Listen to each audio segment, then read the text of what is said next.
what's up guys, Benny here and welcome to today's Call of Duty Warzone video. And as you'll have probably realized, this week has been a bit of a crazy one when it's come to the game's meta. Ever since Season 6 has kicked off, there's been some guns that have quite simply just been broken, like the VAL and the R700 sniper, which we'll be looking at in this video as they just got nerfed. And I'll also give you the best class setup and loadout for those guns post-nerf so you can still get the most out of them. And I'll also go over some game-breaking bugs and glitches that Infinity Ward really need to get sorted as soon as possible. But if you are new to the channel, do make sure to hit that subscribe button, as 70% of you watching are not subscribed to the channel, and you'll get better at Warzone, I promise. And also, while you're down there, make sure to smash the like button. It'd be awesome to get 2,000 likes on this video. So let's start with the new weapon balancing that's happened in Warzone to the AS VAL and the SPR-208, or the R700 as everyone seems to be calling it.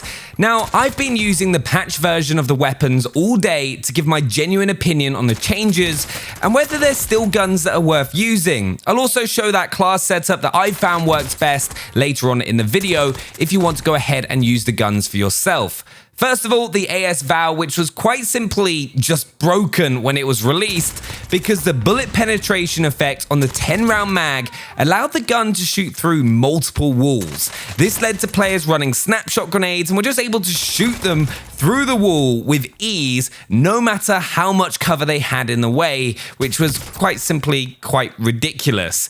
That has now been removed, and the AS VAL has, for me, sort of just become a close-range assault rifle, which is perfect to pair with a sniper. Some things that you'll want to know about the AS VAL is it does deal 37 damage a bullet with the 20 and 30 round mags, and has the same fire rate as the M13, which means it's got the fastest time to kill in the entire game out of the automatic weapons, which is insane.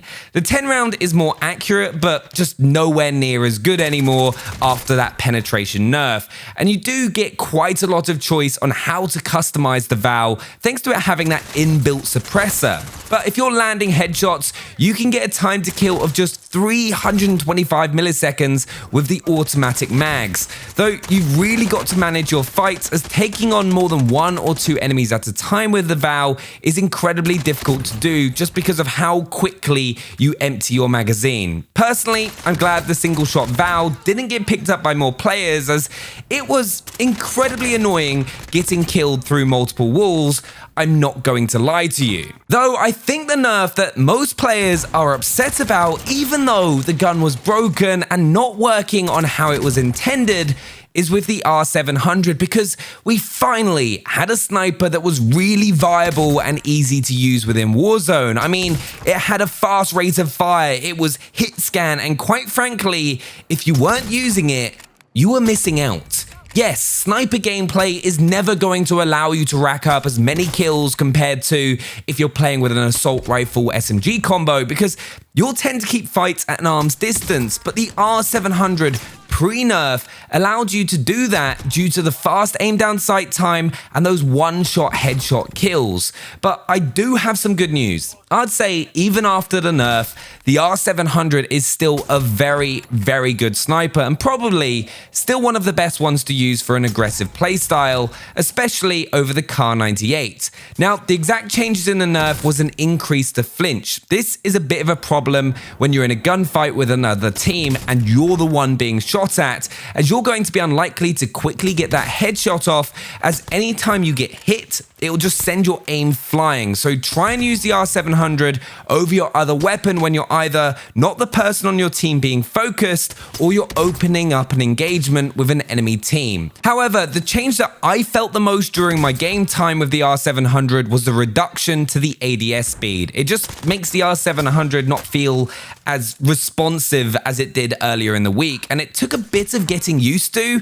Then on top of that, there was also a change to the variable zoom scope, which I now wouldn't recommend that you use with the R700.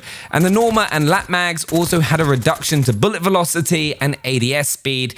These have definitely had a little play on what you should definitely prioritize in your class setup, and I'll show you what I've been using in just a second. But the biggest thing that this means is that the sniper is no longer hit scan, so you'll have to lead your shots a little bit at further distances. Though one big benefit is that it still does have a one-shot headshot kill at any distance, though it's a 3-shot kill to the chest, so definitely a risk versus reward when using the R700. If you're skilled enough and land those headshots, it's still one of the best guns in the game, even after the nerf. Though I would love to hear from you down in the comments. What do you think about the changes to the R700? Would you think it's better to have left it how it was, or do you think they needed to make these changes? Let me know down in the comments. But I know what you really want is the best class setups and loadouts for both the AS VAL and also the SPR-208 post-nerf, and that is exactly what I'm going to give you right now. Now, for the AS VAL itself, couple things to remember. It has got an inbuilt suppressor, so you don't have to go ahead and put that monolithic suppressor on it, which is kind of sad as well. I miss it, but it's a nice thing because it means you have a lot more flexibility with how you build this gun up, which is really, really cool. First things first, you're going to want to use that largest barrel because damage range and bullet velocity is still very important for your assault rifle. You still want to be able to take down enemies at a distance as easy as possible. Then for the underbarrel, most of the time you'll notice on most gun builds like the Kilo, M4, everyone uses the Commando foregrip because it doesn't give you a punishment to aim down sight speed. You do not need that with the VAL because it's got quite a fast aim down sight anyway. Go ahead and use the operator foregrip because it's got such a high fire rate, the same as the M13. This is going to allow you to make sure that you're landing all of your shots on your opponent so you get that really fast time to kill, because this thing actually has the fastest time to kill out of every automatic weapon in Warzone. Then as the 10-round mag is nerfed, it can no longer shoot through multiple walls. I'm using the 30-round mag just so I can take on 1 or 2 enemies at a time, which is really, really helpful in Warzone.